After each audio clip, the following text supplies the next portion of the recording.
Saludos amigos, ¿qué tal? Ya está en el aire una vez más Prodemocracia. Y como siempre, estamos frente a ustedes, Henry Blanco y Luis de Camps. En el día de hoy, Henry y yo vamos a abordar un tema que es muy amplio, pero que tiene una importancia cardinal para los dominicanos de hoy y de mañana. El que tiene que ver con las carencias y las deficiencias de la democracia en este país. Naturalmente, al tratarse de un tema tan amplio, vamos básicamente a hacer un programa de lanzamiento de ideas, de lanzamiento de elementos puntuales. Y obviamente hay que comenzar, cuando se habla de democracia, por decir que aunque se trata de un sistema de gobierno que nació en Grecia hace muchos años, en su versión moderna en realidad es la parte o la estructura política que se dio el régimen capitalista, aunque en los últimos tiempos evolucionó de tal forma que se convirtió en un sistema político prácticamente aceptado y adoptado, tanto por quienes defienden ideas capitalistas como por quienes defienden ideas socialistas, socialdemócratas o liberales, socialistas o de cualquier otra naturaleza. Henry, yo creo que el programa de hoy deberíamos iniciarlo con una pregunta específica. ¿Tú crees que a la luz de lo que son los valores conceptuales y filosóficos del sistema democrático, tenemos verdaderamente en la República Dominicana un régimen de esa naturaleza, un régimen de democracia? Pienso que antes de responder tu pregunta, es necesario que revisemos el origen de la democracia y cómo fue concebida. Por ejemplo, tiene 25 siglos la palabra de democracia. Sí. Y fue concebida esencialmente como el derecho a la opinión del ciudadano. Esta idea... como la expresión del demos. Demos, que quiere decir gobierno del pueblo. Sí. En este caso, demos, democracia. El pueblo, por el pueblo como se entendía, ¿verdad?, en la cultura helénica, como se entendía en Grecia, que no era obviamente el pueblo como lo entendemos en estos momentos, sino los ciudadanos, que eran un grupo bastante selecto y privilegiado de la sociedad. Y quisieron establecer un sistema de gobierno de la ciudad en la que los ciudadanos pudieran expresarse libremente en lo que llamaban las asambleas. En esas asambleas, que era el resultado de las opiniones colectivas, resolvían los conflictos políticos, sociales y económicos de la sociedad. Ahora bien, esa democracia fue tomando, o esa concesión sobre la democracia fue tomando perfiles diferentes con el paso del tiempo. Por ejemplo, en Europa apareció, como tú sabes muy bien, lo que fueron las democracias de monarquías constitucionales. Sí, básicamente primero en Inglaterra. En Inglaterra, esencialmente. Con base en las ideas de los iluministas. Exactamente. Entonces, en Europa se concibió la democracia ya no solamente como la participación meramente o la opinión meramente del ciudadano en esas asambleas, sino que tuvieron otras connotaciones mucho más modernas, donde la participación era acompañada, no solamente escrita en las constituciones, sino que eran acompañadas de otros elementos básicos, que la democracia sin ellos sería de una mesa 3 patas, o 4 patas, o la cuarta pata de la mesa, que reside exactamente en establecer que la democracia no es solamente el sufragio universal, no era solamente... bueno, el sufragio universal no estuvo presente en los orígenes de la democracia moderna. Por supuesto que no, que eso fue poco después de la Revolución Francesa, del 1789 hasta el 1799. Sí, pero primero existía el sufragio censitario, ¿verdad? Que era un sufragio basado en una ciudadanía que tenía propiedades, que era propietaria o que era parte de la milicia, sí, o que ejercía algún tipo de función pública.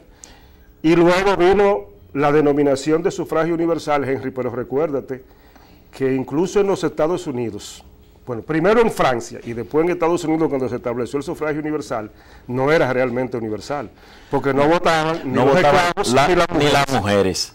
No votaban ni los esclavos, ni las mujeres, ni los extranjeros. Ni los extranjeros. Ni los extranjeros. Es decir, ni la gente de origen extranjero, ni los ciudadanos de origen extranjero. Correcto, extranjero. Tampoco tenían derecho a votar. Poco después de la Revolución Francesa, del 1789 hasta el 1799, fue que esa Asamblea Nacional, que además de crear los derechos universales, el reconocimiento de los derechos universales del hombre y del ciudadano, poco después también reconoció el derecho al sufragio, sí, el voto secreto, que ha sido uno de los aportes sumamente interesantes para fortalecer la democracia, y también la abolición de la esclavitud, sobre todo en la colonia francesa.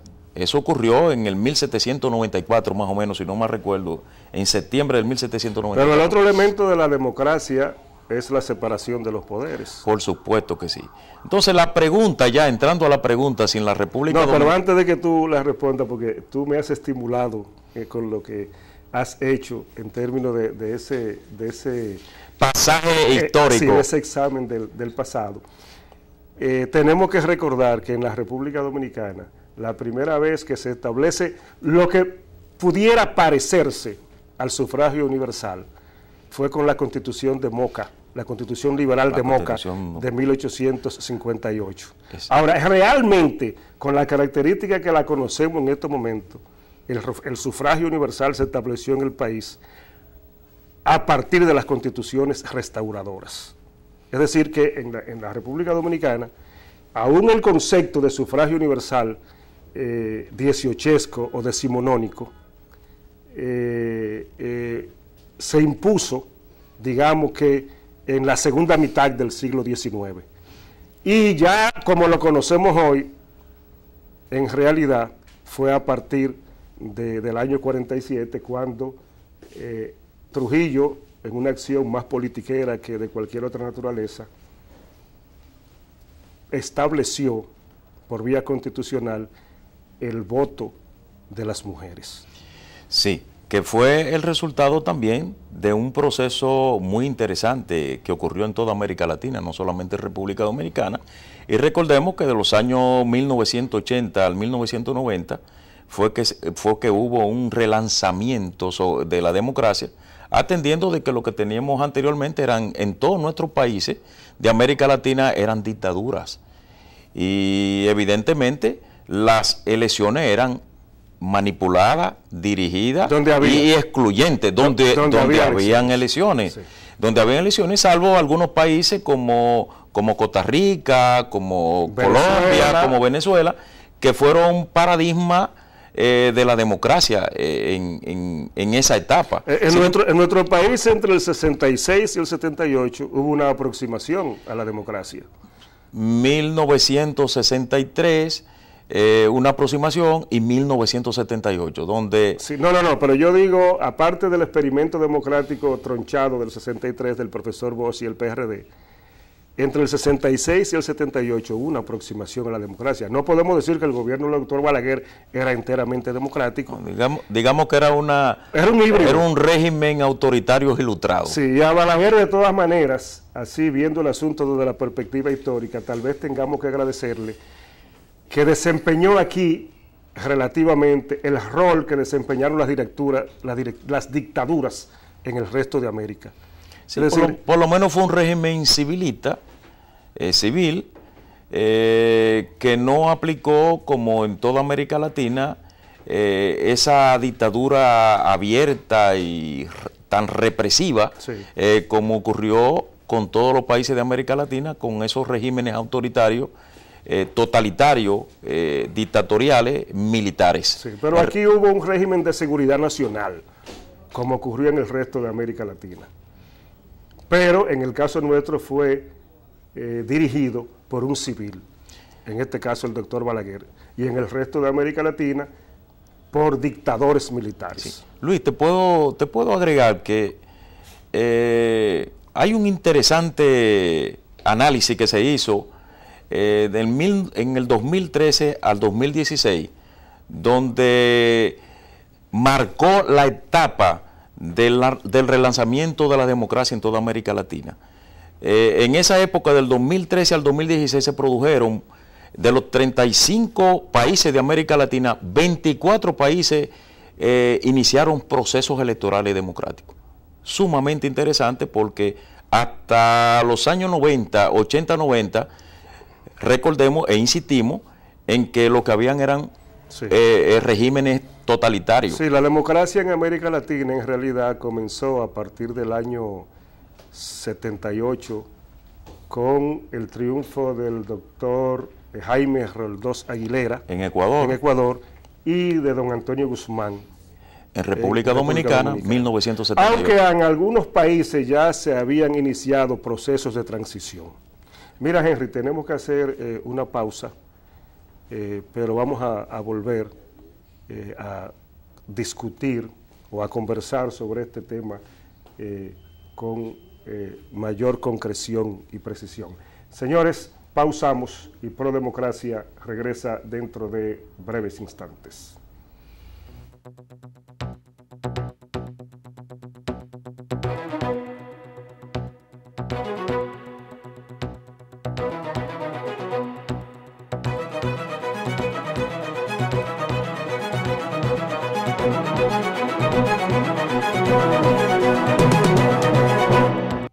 Cuando te traslades desde y hacia tu trabajo, hazlo con precaución. Así evitas accidentes en trayecto.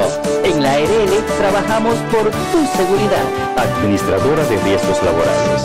Prevé, protégete, reporta. Si tu bebé es prematuro, mucho ojo con la retinopatía de la prematuridad. Es una enfermedad de los ojos que puede afectar la visión de tu bebé. Cuanto más prematuro y bajo peso nace el niño, existen mucho más posibilidades de padecer la enfermedad.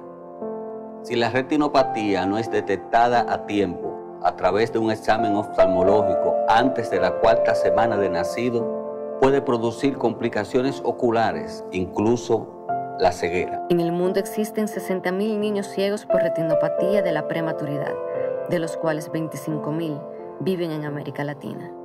Campaña de prevención de la ceguera por retinopatía del prematuro, con el aval de la Comisión de Salud de la Cámara de Diputados.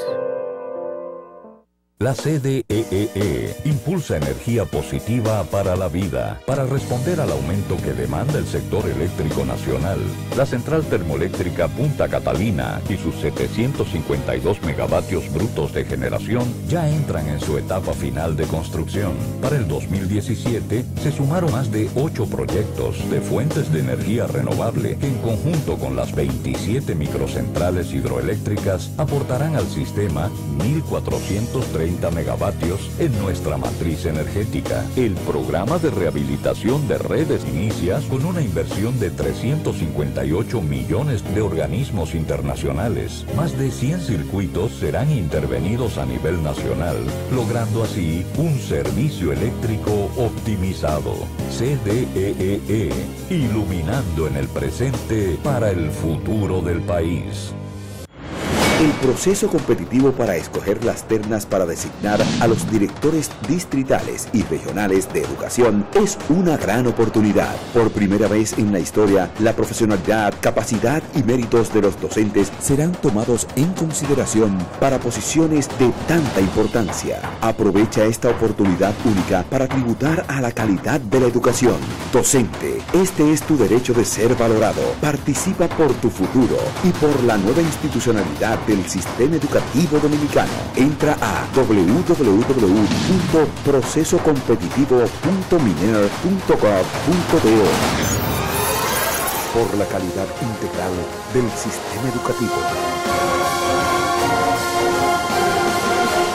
Ministerio de Educación.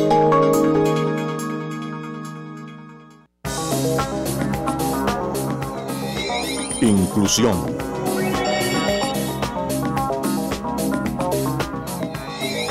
Desarrollo. Tecnología.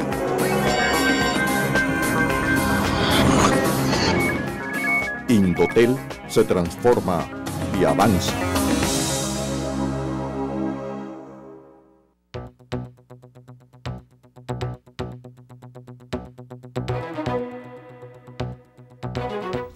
Señores, estamos de retorno con Prodemocracia. Henry, la pregunta quedó en el aire. Sí, ¿Tenemos democracia realmente en la República Dominicana o no? Quisimos hacer un parámetro para partir de ahí.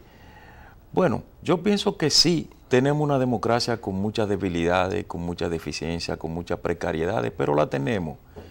Evidentemente que es el resultado de todo un proceso latinoamericano, donde hay aspectos muy débiles, pero hay aspectos muy fuertes, como por ejemplo, nadie niega que los procesos electorales dominicanos, aunque traumáticos, pero han sido procesos cuya finalidad se han cumplido parcialmente. Han sido estables, pero antes de entrar a los procesos electorales, yo te tengo otra pregunta. ¿Hay división de poderes en la República Dominicana?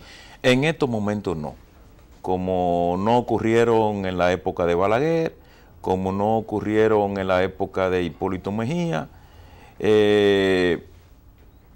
en otros gobiernos. Y no ocurrieron. Aquí división de poderes, en verdad, digamos que del 78 en adelante, hubo durante el gobierno de Antonio Guzmán, por la lucha interna del PRD. Sí. En el gobierno de Salvador Ríos Blanco también por la lucha interna del PRD, y ya de manera más institucional en el primer gobierno del doctor Fernández. Pero también se está viendo ahora, por la lucha interna del PLD, se están viendo manifestaciones claras. Sí, pero no desaparición de poderes. Pero no, son manifestaciones. En realidad lo que viene de la administración palaciega no admite disidencia PLDista en la Cámara. Cuando hay decisiones y posiciones que definen cuestiones muy puntuales del gobierno. En lo que hay diferencia, mira, no me enrede la cabulla, en lo que hay diferencia es en lo que tiene que ver específicamente con la ley de partidos. Porque eso tiene implicaciones con respecto a quién va a ser el candidato presidencial. Era ver si te identificaba. Evidentemente que sí. Ahí la lucha es por el poder político y por el poder y control del partido. Y entonces, pero no hay división de poderes. No hay división de poderes. No hay división. Ese es un elemento fundamental de la democracia. Por supuesto que sí. Y la división de poderes no tiene solamente que ver con el hecho de que esté un partido distinto al que ocupa el Palacio, manejando el Congreso, y que el Poder Judicial sea independiente, sino que tiene que ver con el comportamiento mismo de los legisladores, independientemente del partido al que pertenezcan, y de los jueces. Es decir, que el legislador, aunque sea del mismo partido del presidente, tenga la suficiente independencia en términos de su actuación, ¿verdad?, personal y política, como para diferir de un proyecto que someta el Poder Ejecutivo. Y ni siquiera sean diferencias. De lo que se trata es que se cumpla la normativa. Porque, por ejemplo, hay una famosa comunicación e insistencia por parte del partido de oposición del PRM, que está sometiendo, a través de los famosos papeles de Faride, la discusión de que se agende un tema. ¿Cuál es el temor, el miedo que se tiene a que se discuta como un punto de agenda? Yo pienso que de lo que se trata es del cumplimiento de ese órgano como órgano independiente y separado del poder, y no verlo como un órgano apegado e identificado abiertamente con el gobierno. De eso que se trata. Henry, lo que yo creo es que el PLD no quiere abrir esa llave, porque puede salir de ahí mucha agua turbia. Pero mira, ese no es el tema. Exactamente, ese no es el tema. Yo quiero que dejemos eso para una segunda discusión. Ahora, yo lo que te quiero plantear es lo siguiente. ¿Tenemos un Estado de Derecho en la República Dominicana? Tampoco, porque una de las debilidades de la democracia dominicana reside exactamente en el incumplimiento de la normativa, porque nuestra Constitución establece la separación de los poderes. Nuestra Constitución en su artículo 7 establece el Estado de Derecho. Sí. Y sin embargo, el Estado social y de derecho. Social democrático de derecho. Es decir, ¿se cumple con esa perspectiva? ¿Con ese principio? No se cumple con ese principio. Sí, hay un problema serio. Un problema de voluntad política del cumplimiento, sí, que es un problema ético, por cierto. Aquí faltan leyes, pero aparte de eso, aquí tenemos muchas leyes que no se cumplen. Sí, empezando por el problema de la ley de partido, que se podría ser el instrumento mediante el cual serían diáfanas los procesos electorales, y también hay un aspecto muy importante, que le quitaríamos al poder central aspecto de manipulación, de control y de compra en los procesos electorales. Está bien, no te me metas otra vez por ahí. Ok, ese no es el tema tampoco. Ese no es el tema. Mira, otra cuestión que tenemos que plantear es la siguiente. ¿Hay en la República Dominicana sufragio universal de verdad? No. Aquí el pueblo realmente elige cada 4 años al presidente de manera libre, sin que haya influencias que violenten el espíritu de la democracia. Sabemos que no, Luis. Era lo que acababa de decir. Como no hay una normativa que regule los recursos que reciben los partidos políticos, evidentemente que no hay forma de contrarrestar los recursos que dispone el Estado dominicano cuando tiene interés por un candidato, y sobre todo si es una reelección, para promover su candidatura. Evidentemente que hay un avasallamiento de los recursos, hay compra, y sobre todo facilita la cosa cuando hay una Junta Central Electoral que es controlada exactamente por el partido de gobierno. Entonces, o sea, tú me estás hablando de 3 cosas. Exactamente. Me estás hablando primero de que el aparato clientelar del Estado impide la expresión del sufragio universal limpio, en este caso de la soberanía popular, sin cooptación previa. Exacto. Tú me estás hablando de que tenemos un financiamiento irregular y avasallador y avasallante, ¿verdad?, de los partidos y de los candidatos. Y también tú me estás hablando de un tercer elemento, que es el que tiene que ver con lo que hace el Estado de cara al proceso electoral mismo. Sí, porque precisamente como no hay una normativa que regule, la ausencia de una ley de partido que regule los recursos y que regule, hay una parte sumamente importante que no le hemos hablado, la transparencia en los partidos políticos. Pero no hemos hablado tampoco del control mediático. Tampoco hemos hablado de eso. Porque el problema es que donde hay instancias de poder de cualquier naturaleza que controlan los medios de comunicación, obviamente la democracia no se manifiesta en toda su plenitud. Y eso lo vemos cuando en ese avasallamiento de la propaganda y los controles en los programas, donde el Estado maneja prácticamente no solamente la promoción, la circulación en la propaganda, sino también en los medios de comunicación. Otra cosa, Henry, ya de manera breve. Tenemos aquí pleno disfrute de las libertades públicas. Tenemos aquí una democracia que en realidad garantiza o promueve la equidad social. Claro que no. Uno de los problemas que tiene la democracia es exactamente esa de la pata que hablamos anteriormente. Es decir, cuando hay desigualdad social, no puede haber democracia. Uno de los elementos esenciales de la democracia es la distribución equitativa de los medios que permiten acabar con la pobreza, y en la República Dominicana eso no existe. Bueno, de manera que no hay opinión libre pública tampoco. Bueno, pues tenemos que concluir entonces en que nosotros tenemos una democracia que ha avanzado desde el año 1978 hasta nuestros días, pero que tiene muchas deficiencias y muchas carencias. Evidentemente que hay que poner en práctica políticas públicas para mejorarla. Mira, Henry, antes de terminar, tenemos que felicitar a nuestro director de Cámara, Domingo, que cumple años hoy. Él dice que es no una semana aniversaria, sino un mes aniversario. Y le deseamos a Domingo que cumpla, aunque sea 99 años más.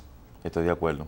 Señores, tenemos ahí a Domingo en cámara, que está agradeciendo con el estilo que le caracteriza las felicitaciones. Pro Democracia termina en estos momentos, pero Henry Blanco y un servidor, Luis de Camps, estaremos de nuevo con ustedes el próximo viernes a esta misma hora por este mismo canal con una nueva emisión. Hasta entonces, y que pasen ustedes un feliz resto de la noche.